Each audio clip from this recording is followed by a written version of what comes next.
Okay, here's a quick look at the E-mini S&P for Wednesday, April the 20th, 2011. We're looking here at the market profiles, and this is what occurred overnight. So this is the new material from yesterday. This was yesterday's trading, and this is, of course, what happened today. So we were looking at potentially the 23 to 25 area to act as a barrier, and as you can see, it moved above that overnight and then actually used it as a support right at the 23 during the regular trading hours today, with a fairly positive close too. So a nice move up overnight. I mean, this is a very, very strong move overnight. The market had closed yesterday, I think it was down in around the 1307 area, 1309 area. And then, of course, really had that strong rally of some 20 points overnight. So the bullish sentiment that we had going into the day certainly panned out. I mean, it much more so than we really expected on the overnight trade. But as I'm making this video too, I mean, very, very similar to yesterday, the market has already moved higher again.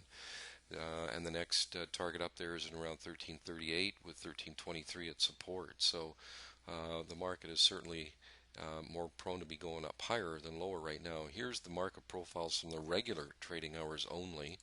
In other words, does not include the Globex session. And here's our software for today. I'll just identify the actual trades. You can see there's two long trades there, and then we had a short trade here. And this is a good example of a short trade in the sense that right here, and I know you probably can't read it, but that's the text of the actual price. Then, of course, right here is the arrow, where obviously a down red arrow means you want to get short. And this is the price. This dashed line going along here is shown at the end of the bar when it's actually set up. So this bar right here was when this was formed. So this particular trade didn't get filled for almost an hour. And then we ended up by getting short right here, and the market came down nicely a few minutes later, easily reaching our first two objectives. So we had a nice little profit on that trade. And we did take this trade even though the market was up, because we did have a good red filter going at the time. In the same way we took these earlier two trades from the long side.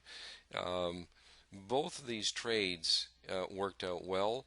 The first one was a break even. You can see it immediately bounced, didn't quite hit our +6, it hit +5 ticks and then came back, stopped us out of break even. The second trade here, some of our traders got filled right here, some didn't get filled until a little bit later. If they got filled early right here, they made a nice profit on it. If they got filled here, it turned out to be a break-even trade. So we had both cases today in that regard. And this trade, of course, worked out nicely. The market was short at 26 and it dipped to 24, 25, so worked out well. But as you can see, late in the day, after the cash closed, had a nice little bounce.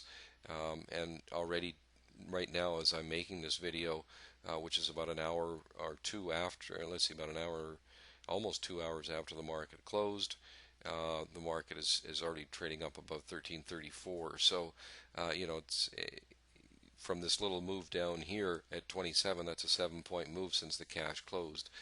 So, obviously, or not obviously, but certainly as it stands right now, the Dow cash will be opening much higher tomorrow morning. And it really ties in with our bullish analysis here. If it doesn't get down to 23, we can see the earlier support in the 27 area, with still that objective around 38. So thanks for taking the time to watch the video. I hope it helped. If you'd like any more information, just send us an email at info@eminidaytrader.com or give us a call. Phone number, of course, is on the website. So that'll be it for today. Thanks for watching, and we'll see you again tomorrow.